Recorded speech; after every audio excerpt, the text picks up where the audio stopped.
Yesterday we had an in-depth discussion about the most troubling aspects of this bill. And members of the majority stayed silent. And please understand, as with HB 1, silence is complicity. Silence is approval, and your silence will be marked in history. And that is the kind of history that we will look back on ashamed.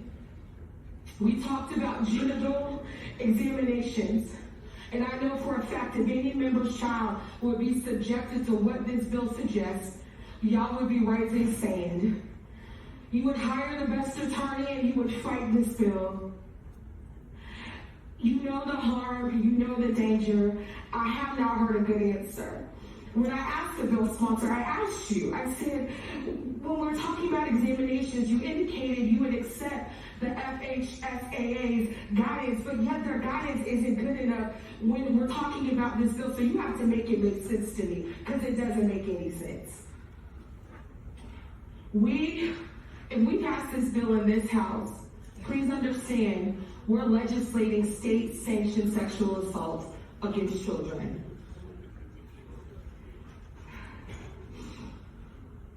When I raised my amendment about Black and brown girls, it wasn't just to have an amendment. I talked about how Black trans girls, their lives often end in violence. They end in murder. They have a life expectancy of 34 years.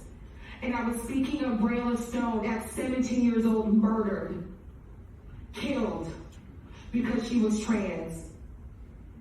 And yet with this bill is codifying into law the ability for academic settings in schools to be able to bully and to harm our most vulnerable children.